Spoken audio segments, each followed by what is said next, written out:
इस वक्त जो है वो पूरे मुल्क की अपोजिशन पार्टीज सबसे ज़्यादा पाकिस्तान तहरीक इंसाफ ऑपरेशन अज़्म इस्तेहकाम के ऊपर जो है वो बहुत ज़्यादा तनकीद का उसका निशाना बना रहे हैं।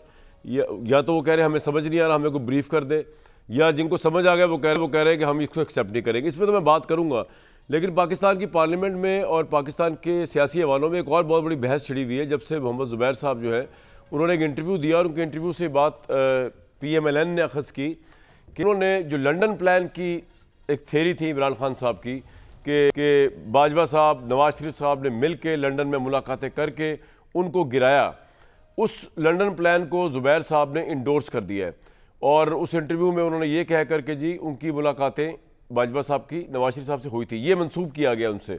तो ज़ुबैर साहब को हमने आज प्रोग्राम में बुलाया है ताकि उनसे ज़रा एक दफ़ा पूछ लें मुख्तसरन कि मामला क्या। ज़ुबैर साहब को मेरी आवाज़ आ रही है सर?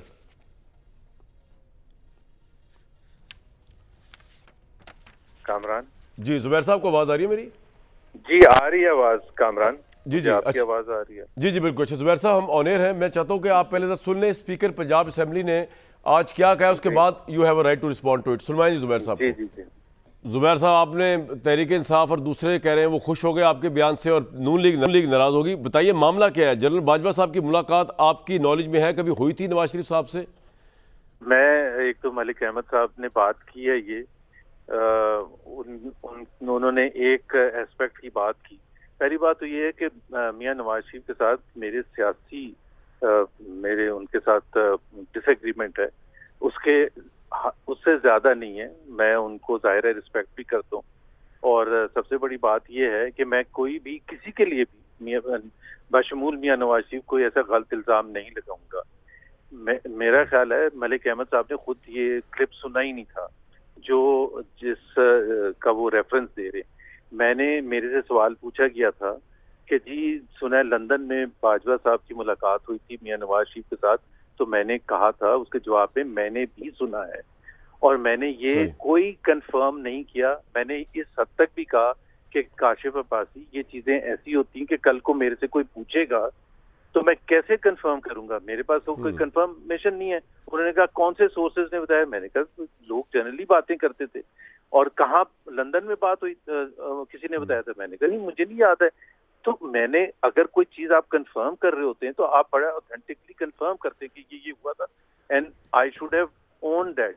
मेरे जो अगर मलिक अहमद साहब बात करते तो मेरे जो बाकी प्रोग्राम जो था काशिफ अब्बासी के साथ, उसका उन्होंने जो रियल मीट था कि जिसमें मैंने बताया कि कैसे नेशनल असेंबली को 1/3 मेंबर से खाली रखा गया 1.5 साल, कैसे पंजाब के इलेक्शन को 90 दिन में ना करा के कॉन्स्टिट्यूशनल वायलेशन की गई, कैसे KP इलेक्शन 90 दिन में ना करा के नेशनल असेंबली का इलेक्शन 6 महीने आगे सीट के, कैसे मैंडेट चुराया गया।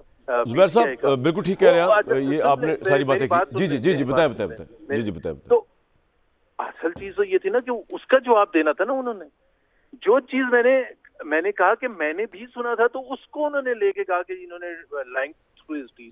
भाई मैंने लाइंग तो ये होता है कि मैं अगर आपसे सवाल पूछें और आपने अगर सुना हो तो आप भी ये कहेंगे हाँ मैंने सुना था। ठीक है। अच्छा अब मेरा आपसे सवाल है। जी जी ठीक है ज़ुबैर साहब, ये बताइए कि लेकिन अब आप ये कंफर्म कर सकते हैं कि आप तर्जमान रहे नवाज शरीफ साहब के, मरीम नवाज साहिबा के तर्जमान रहे, तो ये बड़ी अहम पोर्टफोलियो आपके पास रहा, तो आप इस बात की सख्ती तरदीद करते हैं कि आप किसी ऐसी मुलाकात के गवाह नहीं है जिसमें नवाज शरीफ साहब और बाजवा साहब की मुलाकात हुई, कोई कॉन्स्पिरेसी हुई या नहीं, रिगार्डलेस ऑफ दैट अभी तो मुलाकात ही की बात हो रही है ना। मेरे पास कोई ऐसी कंफर्मेशन नहीं है और ये मैंने पहले इंटरव्यू में भी यही कहा था कि मेरे पास कोई ऐसी ऑफिशियल रिकॉर्ड या कोई कंफर्मेशन नहीं। लेकिन अगर कामरान कोई लोग बातें करते हैं किसी चीज के हवाले से कि जी मुलाकात हुई है या कांटेक्ट हुआ है, तो वो उसके हवाले से अगर आपने जो सुना है वो, अगर मैं तो इनिशिएट भी ना करता, सवाल ही पूछा गया था तो मैंने जवाब दे दिया कि जी मैंने भी सुना था। तो उसके अलावा तो मैंने उसको जी एक बात और क्लियर कर दीजिएगा कि लोग आपकी जो मुलाकातें हैं chief of army staff general Bajwa के साथ, उसको बड़ा आउट ऑफ कॉन्टेक्स्ट या अपने हिसाब से इंटरप्रेट कर लेते हैं। अगर आप मुख्तसर से ये बता दें कि वो जो आप मिलते थे, ऑब्वियसली तर्जमान के तौर पर मिलते थे नवाज शरीफ साहब के, उसका क्या एजेंडा क्या होता था? कि इस हुकूमत के हवाले से कोई बात होती थी तहरीक इंसाफ की, या आप लोगों का अपना कोई मसला होता था कि जनाब हमारे साथ ज्यादती हो रही है, तो ये क्या एजेंडा क्या होता था? मैं डिटेल में जाए बगैर आप सिर्फ अगर एजेंडा बता दें क्या होता था उसका। मेरा कोई पर्सनल एजेंडा नहीं था। पर्सनल एजेंडा होता तो पूरी कौम के सामने आता ना कि मुझे ये मिला। ठीक ठीक ठीक। तो दूसरी बात ये है कि और मुलाकातें नहीं होती थी, 2 मुलाकात हुई थी इतने 5-6 साल में, तो वो उसको अखज़ करना कि मुलाकातें होती थी, और लोगों की होती होंगी जरूर, लेकिन मेरी नहीं होती थी। मेरी 2 हुई थी, और वो ISPR चीफ ने खुद बताया था अगर वो ना जिक्र करते पब्लिक में आके तो मैं भी ना जिक्र करता। बहुत से लोग कहते हैं कि जी कोई चीजें सीक्रेट होती है, आपकी सीक्रेट है। भाई उन्होंने खुद डेट्स के साथ जब अनाउंस कर दिया था तो फिर मैं क्या करता। नहीं, मैं ये कह रहा हूँ उसके कंटेंट के अंदर आपने इमरान खान के हवाले से कोई बात की थी चीफ ऑफ आर्मी स्टाफ से, बाजवा साहब से?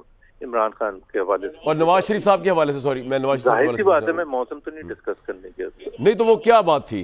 नहीं मेरा ख्याल है तो बहुत बातें होंगी, चले ठीक, फिर हमेशा ये बात होती है मेरा ख्याल। ठीक है, अब आपने अच्छा तरदीद कर दी इसकी कोई मुलाकात नवाज शरीफ साहब ने बहुत, मुझे उसकी कंफर्मेशन नहीं है, आपको नहीं है? मलिक अहमद साहब से ये जरूर तवक्का थी कि वो क्लिप सुनते और फिर उसके बाद जवाब देते, और उन चीजों का जवाब देते जो ग्रेव कॉन्स्टिट्यूशनल वायलेशंस हैं।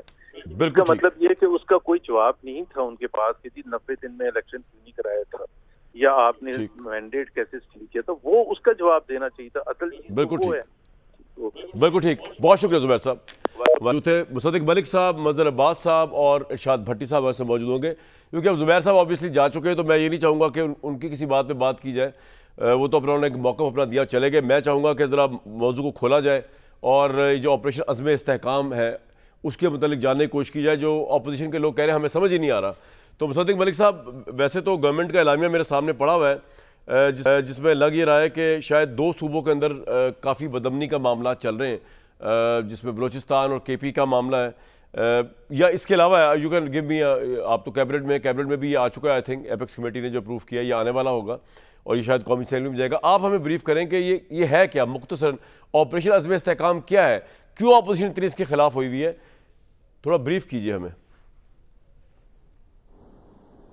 जी, मैं तो इस बारे में क्या कह सकता हूँ, मुझे बड़ी अजीब कैफियत है, कुछ समझ नहीं आती। आज भी मुझसे एक साहब ने, जब मैं पार्लियामान से निकल रहा था तो ये सवाल पूछा, तो मैंने उनसे कहा कि आपकी आंखों के सामने वो जो APS के बच्चे थे जिनको शहीद किया गया और जिस तरीके से किया गया, और उनके माँ बाप का दुख दर्द, मुझे लगता है वो धुंधला गया है। आपको याद नहीं, बहुत साल गुजर गए ना, तो अब याद नहीं पड़ता कि कुछ APS हुआ था जिसमें छोटे छोटे बच्चे थे, 8 साल के, 10 साल के, 14 साल के, उनके साथ क्या बीती थी, भूल गए। या वो जो एक टीचर थी गालिबन जिनके ऊपर फास्फोरस डाल के उनको आग लगा दी गई थी, उनकी शक्ल भूल गए। या ये जो रोज़ आप खुद ही खबर देते हैं कि आज फलां जगह के ऊपर इतने सिपाही जो हैं उन्हें शहीद कर दिया गया, भूल गए। इस वजह से वो तमाम अमन जो पैदा किया गया था ज़रब-ए-अज़्म के ज़रिए और रद्दुल फ़साद के ज़रिए, आप भूल गए।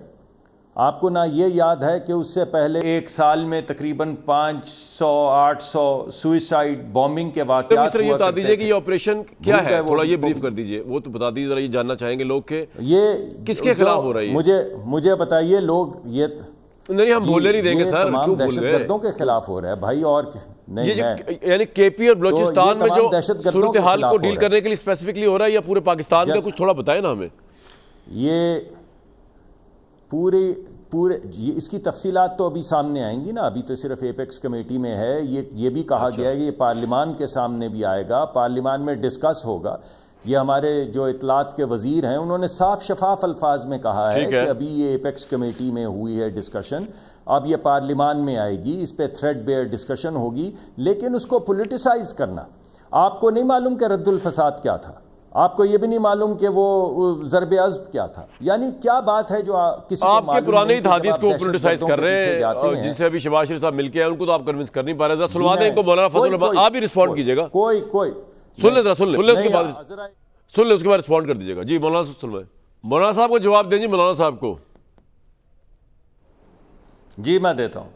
ये मुझे बताइए कि ये सवात के अंदर जो हो रहा था वो क्या ख़त्म हुआ? ये दोनों जो मैंने आपको कैंपेन्स बताई उनसे क्या उसके बाद अदम इस्तेहकाम आया? या जनूबी और शुमाली वज़ीरिस्तान के अंदर जब ये ऑपरेशन हुए तो उसके बाद अदम इस्तेहकाम आया? ये आपके बच्चे बच्चियां जो आराम से चले जाते हैं, आपको याद है ना, आप जाते थे किसी मज़ार के ऊपर तो भग से 60 लोग उड़ जाते थे।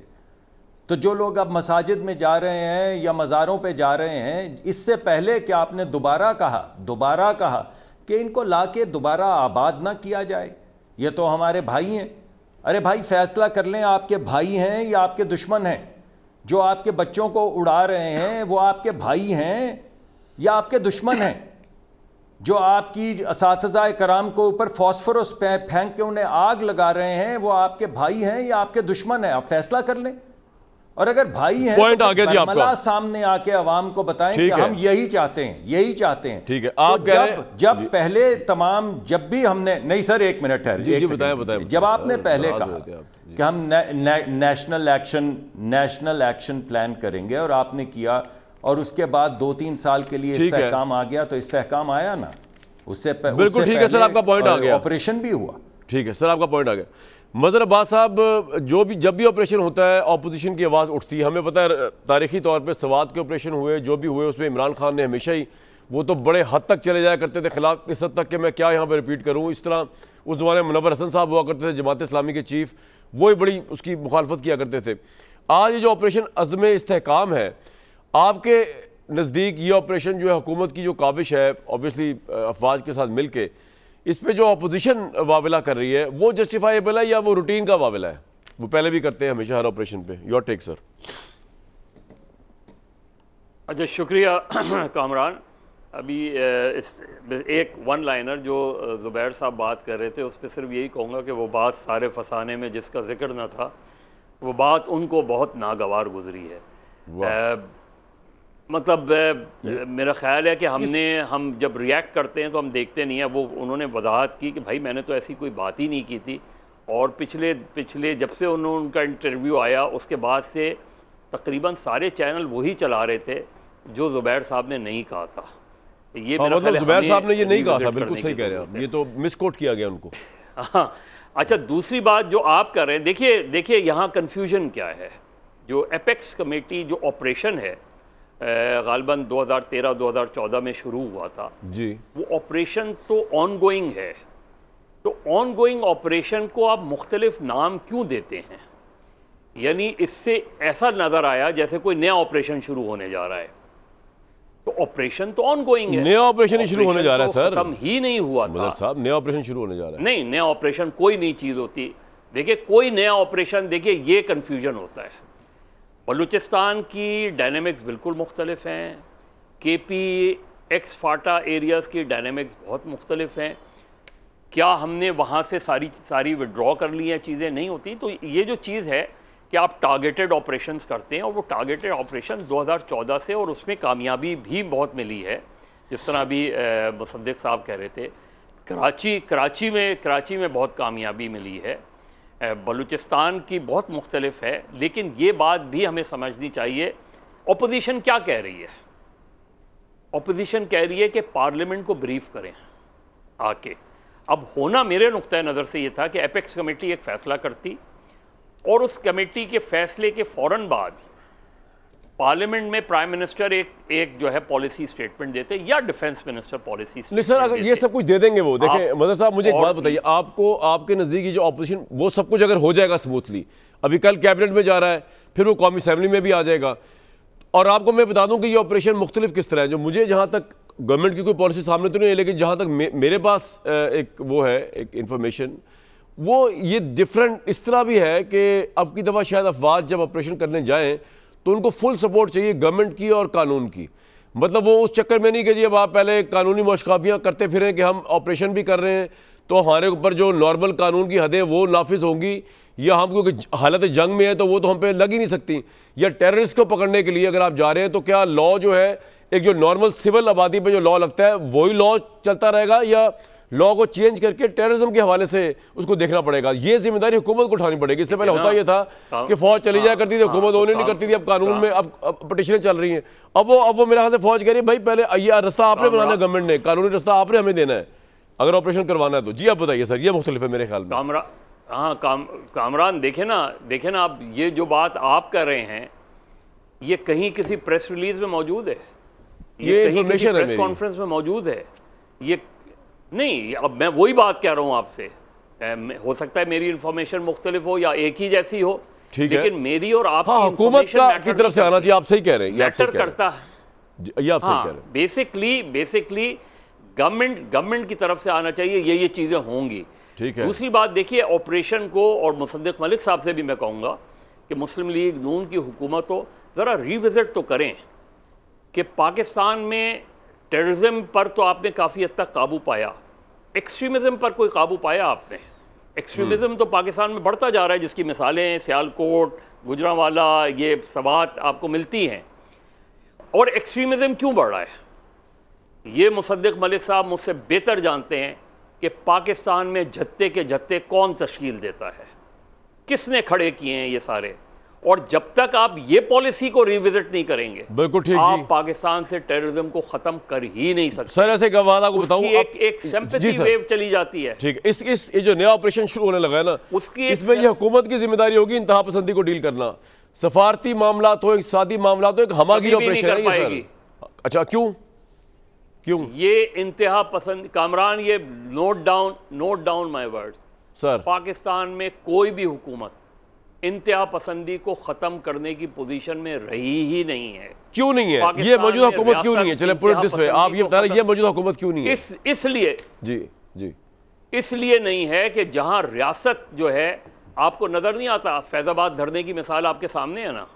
अच्छा, धरने की मिसाल आपके सामने है ना, जो सूरत हाल बनती है जब, तो उसके बाद आप देख लें टीटीपी का बैकग्राउंड देख लें। सर आपका पॉइंट आ गया, तश्कील किसने तश्कील पाई। बिल्कुल मजहर भाई, आपका पॉइंट आ गया, और ये बात समझने वाली भट्टी साहब जी नहीं, मैं मुझे लगा कि आ गया, आपको अगर नहीं लगा आ गया तो मैं दोबारा आता हूँ आपके पास। अच्छा भट्टी साहब क्यों हम डाउट करें, ये शहबाज शरीफ साहब की गवर्नमेंट अगर कोई ऑपरेशन करने जा रही है, देखिए फौज पे तो हमें वैसे ही ट्रस्ट है, फौज तो ऑपरेशन करती है, लेकिन हुकूमत भी, अब हुकूमत की पूरी वो होगी सपोर्ट इसके अंदर, ये जो आपकी ऑपरेशन तो अब पहले भी होती है, वैसे आपकी ज़्यादा होगी। हमें क्यों डाउट हो, ऑपोजिशन को क्यों डाउट है, तहरीक साहब क्यों डाउट हो रहा है कि ये हुकूमत जो है ये ऑपरेशन सही नहीं कर सकेगी? इससे पहले भी हुए थे ऑपरेशन, तो नवाज शरीफ साहब ने किए थे, APS का जब वाक़या। भाईजान रस्म मज़हर अब्बास पर अमल करते हुए वन लाइनर मैं भी चाहूँगा कि ज़ुबैर उमर साहब ने तो जो बैक वक्त तर्जमान थे, उन्होंने तो अपना पोजीशन वाजे कर दी। मलक अहमद साहब से भी दरख्वास्त है कि ज़रा वो भी कभी किसी दिन कौम को आगाह कर दें कि उन्होंने वो किस-किससे मिलते रहे किया है। हाँ सही है। हाँ, वो क्या क्या करते रहे और किन के फ़ोन उनको आते रहे, और हीथ्रो एयरपोर्ट पर किन का फ़ोन आया, और बाकी वो कहाँ कहाँ जाते थे, क्या क्या करते थे। मलक अहमद साहब के लिए शेर अर्ज़ है, खूब पर्दा है कि चिलमन से लगे बैठे हैं, खूब पर्दा है कि चिलमन से लगे बैठे हैं, साफ छुपते भी नहीं, सामने आते भी नहीं। वाह वाह वाह। तो अच्छा, अब आ जाए इस मौजू पर कि भाईजान ये सच है कि 90,000 के करीब हमारी शहादतें हो चुकी हैं, खरबों का नुकसान हो चुका है, ये भी सच है। हमारे ब्लंडर्स भी हैं, हमारी गलतियां भी हैं। ये भी सच है कि हमें सोचना चाहिए कि हर आए रोज़ या हर कुछ अरसे बाद हम फिर वहाँ क्यों पहुँच जाते हैं जहाँ से शुरू किया था। और ये भी सच है कि सियासी अदम इस्तेकाम के साथ जो दो बड़े चैलेंज हैं मुआशी और सियासी अदम इस्तेकाम के साथ, उसमें एक इंतहा पसंदी है और एक दहशत गर्दी है। क्या दहशत गर्दी है? बिल्कुल है, नई लहर उठी हुई है। क्या बदअमनी है? बिल्कुल है। क्या ऑपरेशन होना चाहिए? बिल्कुल होना चाहिए। मैं हुकूमत के साथ हूँ, मैं फ़ौज के साथ हूँ, और ज़ीरो टॉलरेंस के साथ बेरहमाना ऑपरेशन होना चाहिए। और क्या इसके बिना मुआशी इस्तेकाम आएगा? बिल्कुल भी नहीं आएगा। बाकी छोड़ें IMF, वर्ल्ड बैंक और बाकी छोड़ें, आपके दोस्त मुल्क क्या कह रहे हैं? वो कह रहे हैं कि खुदा के लिए आपको दो बड़े मसाइल हैं, सियासी इस्तेकाम ख़त्म करें और ये जो दहशत गर्दी है इसको ख़त्म करें। हमारा सरमायाकार कैसे उस मुल्क में जाएगा? वैसे तो जिस मुल्क के ब्यूरोक्रेट्स, हुक्मरान और बड़े बाहर सरमायाकारी कर रहे हैं, उन्होंने वो कैसे आएंगे? लेकिन चलो, वो कह रहे हैं कि कैसे हमारा सरमायाकार आएगा जब आपके पास अमन नहीं होगा। और चीन ने तो कह दिया कि हमें दो मसाइल हैं, सियासी अदम इस्तेकाम और हमारे सिक्योरिटी मसाइल। वो हमारे सरमायाकारों को भी हैं और हुकूमत को भी हैं। सही है। तो क्या इस पर हुकूमत को मजीद ब्रीफ करना चाहिए? बिल्कुल करना चाहिए। मैंने सुना है कि इन कैमरा को सिक्योरिटी कमेटी का इजलास हो रहा है, बहुत अच्छी बात है। अपोजिशन को बिठाएं, तरीके इंसाफ और ये बाकी पार्टीज का मतलब आपको लगता है पॉलिटिकल पॉइंट स्कोरिंग हो रही है? सिर्फ आप भी सपोर्ट कर रहे हैं ऑपरेशन को? बड़ा जी बिल्कुल नहीं, सिर्फ तरीके इंसाफ और पॉलिटिकल नहीं।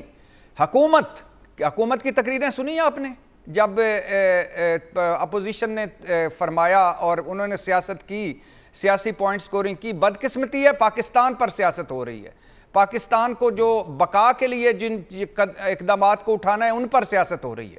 लेकिन जब अपोजिशन ने सियासत की तो उसके जवाब में पता है असेंबली में तकरीरें क्या हुई?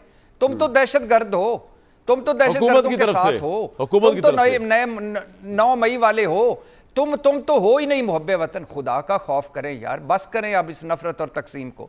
और इस पर भी सोचना चाहिए।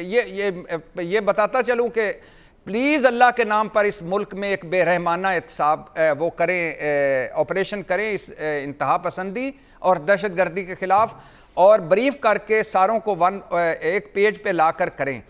लेकिन अब हमारे मुल्क में देखें, ऑपरेशन फ्रीडम हुआ, ऑपरेशन अल मिज़ान हुआ, ऑपरेशन सिराते मुस्तकीम हुआ, ऑपरेशन ज़रबे कलीम हुआ, ऑपरेशन शेर दिल हुआ, ऑपरेशन राय हक हुआ, ऑपरेशन राय रास्त हुआ, ऑपरेशन खैबर पास हुआ, ऑपरेशन राय निजात हुआ, ऑपरेशन ज़रबे आहन हुआ, ऑपरेशन ज़रबे अज़ब हुआ, ऑपरेशन खैबर हुआ 4 हिस्सों में, ऑपरेशन रद्दुल फिसाद हुआ, और अब ऑपरेशन अज़्म इस्तेकाम है। तो ये होना चाहिए, ठीक है सर, के लिए करें, सारे 1 पेज पे आए। ये मुल्क है तो हम हैं, बाकी सारी हमारे बयानी और सियासतें चलती पॉइंट आ गया आपका। 2 पॉइंट्स निकले हैं मुसद्दिक मलिक साहब। एक तो मदर अब्बास साहब ने जो कहा कि हमें पता ही कुछ नहीं है, आप जो करने जा रहे हैं अच्छी बात है, करें, उसको पार्लियामेंट बनाएं, ओपन करें, और इंतहा पसंदी सबसे बड़ा चैलेंज है, उसमें आपकी गवर्नमेंट नाकाम हुई, नंबर 1। और भट्टी साहब ने ये कहा कि बेसिकली इतने सेंसिटिव मामले में भी आप लोगों ने पॉलिटिकल पॉइंट स्कोरिंग की, पार्लियामेंट में खड़े होकर अपने मुखालफिन को टेररिस्ट कहा, कभी 9 मई, कभी ये कभी वो। तो आपको अगर ऑपरेशन के लिए जाना है तो फिर तो आपको पूरी कौम, पूरी पार्लियामेंट की सपोर्ट चाहिए या नहीं चाहिए? मुसद्दिक साहब, आज मैं कुछ देर पहले सेनेट में था, जिस पे ये शहरी रहमान साहिबा ने ये जो नया ऑपरेशन शुरू हो रहा है, या जैसे मज़र अब्बास साहब कह रहे थे कि पुराना ऑपरेशन एक नई फेज़ में आ रहा है, आप जिस मर्जी जाविये से उसको देख लें। क्या नाम पे तो हमें सिर्फ एतराज़ नहीं ना, असल बात तो ऑपरेशन की है। इस वक्त कोई भी बंदा नाम पे तो मुतरज़ नहीं है, नारे तो ऑपरेशन के ख़िलाफ़ लग रहे हैं, उसके नाम के ख़िलाफ़ नहीं लग रहे हैं। तो उन्होंने वहाँ पर नारे मारे कि खैबर पख्तूनख्वा का कत्ल, लोगों का कत्ल, पश्तून का कत्ल, मुर्दाबाद और ख़त्म किया जाए। ये तो किसने मारे नारे चले। उन्होंने आइन की, ये पीटीआई के हमारे जो सेनेटर्स थे उन्होंने नारे मारे, वो लाइव नशर हो रहे थे। जी, मैं जानना चाह रहा हूँ, लोग आप क्लियर करें ना। तो मैं ये जी बड़ी क्लियरली मैं बता रहा हूं कि हमारे जो दोस्त सेनेटर पीटीआई के थे, उन्होंने इस ऑपरेशन के ख़िलाफ़ ना सिर्फ नारे मारे, बल्कि ये कहा कि कत्ल हमारे सूबे के अंदर लोगों का जो, यानी इस ऑपरेशन के रेफरेंस से, वो मुर्दाबाद। तो मैं वहाँ पे बैठा ये सोचता रहा कि 245, मुझे एग्जैक्ट नंबर्स तो नहीं याद, थोड़ा 19-20 का फ़र्क होगा, पहले 3 महीने में 2024 के तकरीबन 245 के करीब दहशतगर्दी के वाक़यात हुए, जिनमें से 92% जो थे वो तमाम खैबर पख्तूनख्वा और बलूचिस्तान में हुए। तो वो जो बच्चे बच्चियां मर रहे थे वो कौन थे?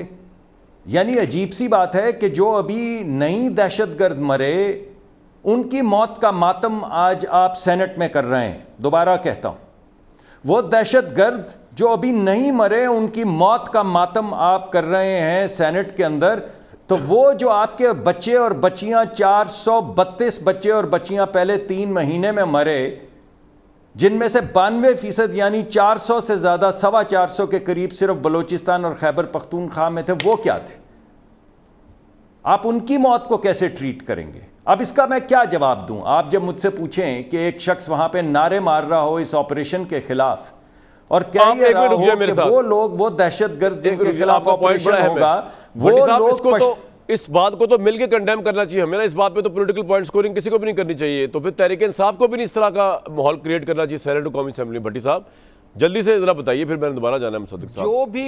जो भी कर रहा है वो शर्मनाक है, वो अफसोसनाक है, वो पाकिस्तान से दुश्मनी कर रहा है। खुदा का खौफ करें, अल्लाह का खौफ करें और इस मुल्क पर रहम करें, इस अवाम पर रहम करें। और मदर साहब, ये वो मामला है जिसमें सारों को इकट्ठे होना चाहिए। मदर साहब, would you also agree with Musaddiq साहब के जनाब, ऑपरेशन तो ऑपरेशन है ना, नाम जो भी हो उसकी जरूरत तो पड़ गई हमें। नहीं, और जो ऑपरेशन के मुखालिफ हैं वो इसका हल बता दें, यानी जो इस ऑपरेशन के मुखालिफ, ये बड़ा वैलिड पॉइंट आपने हल दिया। तो बताएं ना इसका। बिल्कुल ठीक, बिल्कुल ठीक। हाँ ठीक, कि मेरा ख्याल है एक संजीदा गुफ्तगू है, ये नारेबाजी वाली गुफ्तगू नहीं है। बिल्कुल ठीक। हमें बताना चाहिए, अगर क्योंकि देखें इस ऑपरेशन की मुखालफत सिर्फ पीटीआई नहीं कर रही है, इस ऑपरेशन पे रिजर्वेशन कर रहे हैं ये को भी है। और आपको पता है कि पाकिस्तान की सियासी जमातों में सबसे ज़्यादा जो विक्टिम्स हुए हैं वो अवामी नेशनल पार्टी के लोग हुए हैं। तो अगर अवामी नेशनल पार्टी उनके भी शदीद तहफ़्फ़ुज़ात होंगे, इसीलिए मैंने कहा कि जब आपने, इसीलिए मैंने कहा कामरान के जब जब अज़्म इस्तेकाम वाली बात आई थी तो एपेक्स कमेटी ने जो भी फैसले किए उसके फ़ौरन बाद पार्लियामेंट के इजलास में एक खुसूसी ब्रीफिंग करते। बिल्कुल ठीक है सर, उस पर आते हैं अभी, लेकिन मैं आपको एक और बात बताऊं मुसद्दिक साहब, ये जो तहरीक इंसाफ वाले हैं ना, इनको ये लग रहा है, ये जो ऑफ द रिकॉर्ड भी बात करें, इनको ये लग रहा है कि शायद इनकी केपी की गवर्नमेंट जो है ना उसकी धज्जियां उड़ने के लिए ऑपरेशन, ये ऑफ द रिकॉर्ड वो गुफ्तगू करते फिर रहे हैं बेसिकली। तो आप इसको प्लान को जरा खुल के बयान कर दें कि तो भाई कहा ये पॉलिटिकल तो है ही नहीं ऑपरेशन, ये तो एक सॉलिडारिटी के लिए ऑपरेशन हो रहा है, दहशतगर्दी के खिलाफ हो रहा है। सदिक साहब, तो जी पहली बात तो ये है कि अगर आपकी बात मैं मान लूं और असल खौफ ये है तो खैबर पख्तूनख्वा के चीफ मिनिस्टर जो एपेक्स कमेटी में मौजूद थे और वहाँ पे भरपूर सपोर्ट करके निकले, वो क्यों सपोर्ट करके निकले?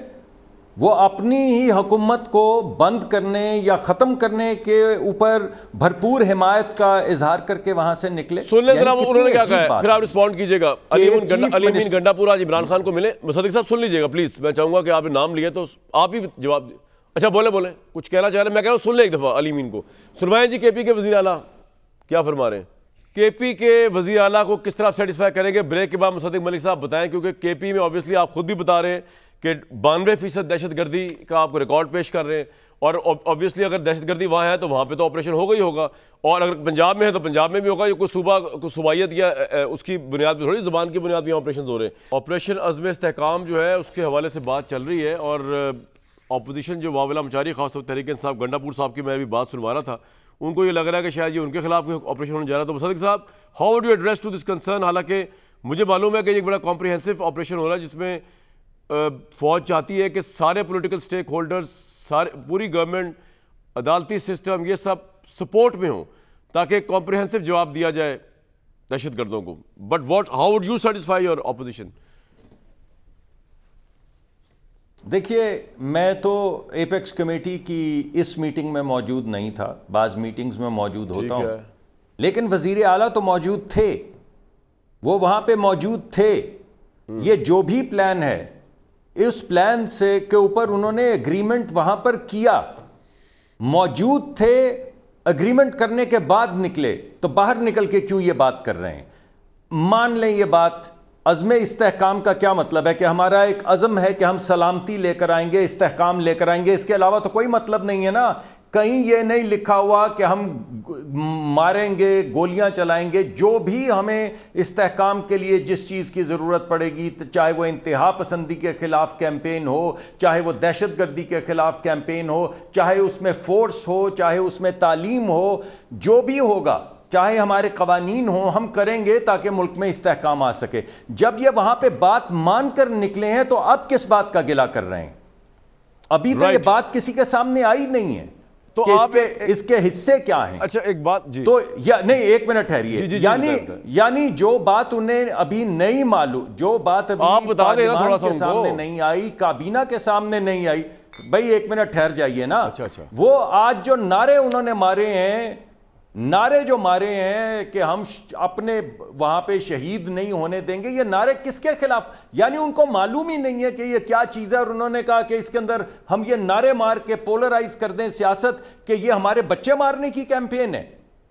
उनको मालूम ही नहीं। आप बार बार कह रहे हैं कि उनको बताएं, उनको मालूम नहीं, तो ये नारे किस चीज के खिलाफ मार रहे हैं? जो उनको मालूम नहीं है उसके खिलाफ नारे मार रहे हैं। कैसी अजीब बात है कि मुझे नहीं पता क्या होने वाला है, लेकिन मैं नारे मारूंगा और यह कहूंगा कि यह असल में हमारे बच्चे शहीद करने की साजिश है। यह है वो सियासी तनाव, यह है वो गुफ्तगू जिसको आपको कोई नाम तो देना होगा। अब आप पूछ के बताइए कि इसका क्या नाम है। अभी मेरे सामने भी नहीं आई ना ये बात, तो मैंने तो कोई नारा नहीं मारा, मैंने तो नहीं कहा कि ये तो असल में हो सकता है उनकी इनसिक्योरिटी हो आपके हवाले से, नहीं ये गैर, हालांकि गवर्नमेंट उनकी है, मैं हैरान कुन बात है भट्टी साहब हमारे, अरे नहीं यार, अगर हमारे हवाले से, अगर एक सेकंड सर, अगर हमारे हवाले से है तो उस मीटिंग में क्यों बैठे थे और उस मीटिंग में मान के क्यों गए थे? और अगर मान के गए थे तो क्या मान के गए थे?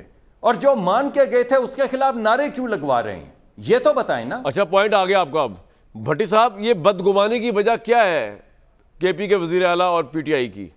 इनकी गवर्नमेंट से बदगुमानी है या पूरे इदारे और हुकूमत सबसे बदगुमानी है? तो उन्होंने तो अपोज करना ही करना है बहु वन वे और दी अदर वे, बगैर किसी असूल के। भाईजान, ये बात तो बिल्कुल ठीक है कि जब अभी तक तफसीलात ही सामने नहीं आई, जब अभी तक पता ही नहीं चला कि होने क्या जा रहा है, होगा क्या, कैसे होगा, तो अभी इस वक्त जो ये मुर्दाबाद कह रहा है वो भी शर्मनाक है, और जो इस वक्त अज़्म इस्तेकाम को अदम इस्तेकाम कह रहा है वो भी शर्मनाक है। और दूसरी बात ये है कि केपी वालों को साथ खड़ा होना चाहिए। क्या ये उस्मान बुज़दार प्लस जो महमूद खान थे उस दौर में वुज़रा भत्ते नहीं देते थे? वुज़रा बाहर निकलते थे अब, और सबसे ज़्यादा मुतासरा है, हर दूसरा घर केपी का मुतासरा है, इसके बाद बलूचिस्तान और इसके बाद पूरा पाकिस्तान। भाईजान, हम लाशें उठा उठा कर थक गए हैं, हम जनाजे पढ़ा पढ़ा कर थक गए हैं, हम नुकसान करवा करवा के थक गए हैं। ये मामला मेरे मुल्क का मामला है, पाकिस्तान का मामला है, मेरी बका का मामला है, मेरी आने वाली नस्लों की बका का मामला है। ये वो मामला है जिस पर रियासत के साथ खड़ा होने का वक्त है, जिस पर हुकूमत के साथ खड़ा होने का वक्त है। जहाँ तक आप कह रहे हैं कि ये क्यों है, ये बदगुमानी या ये क्यों, ये सियासत है, और इस सियासत में जो है ये आप भी जानते हैं, मैं भी जानता हूं कि क्या क्या इस हुकूमत ने ज़्यादतियाँ की, या क्या क्या पीटीआई के साथ ज़्यादतियाँ हुई, या क्या क्या हो चुका है और क्या क्या हम सुन रहे हैं। लेकिन वो सारी बातें साइड पर, ये वो मामला है कि जहां इकट्ठे होकर मिलकर आगे बढ़ने का वक्त है। ये इससे पहले कि ये आग आउट ऑफ कंट्रोल हो जाए, बस कर दें अब, और कुछ मामले हैं जिन पर आपको इकट्ठा होना पड़ेगा। राइट मजहर साहब, मैं अभी ये खबर देख रहा था कि नवाज शरीफ साहब ने वैसे तो कौमी असम्बली में आई थिंक छुट्टियों की दरख्वास्त दे दी, जो कबूल भी होगी, लेकिन वो सियासी तौर पर मुतहरिक हो रहे हैं। तो आपको लगता है कि एक इससे पहले भी ऑपरेशन था जब वो प्राइम मिनिस्टर थे, APS वाला वाक़या हुआ और एक कामयाब ऑपरेशन किया पाकिस्तान ने, तो इस ऑपरेशन के लिए भी उनकी खिदमात की जरूरत पड़ेगी सियासी साइड से?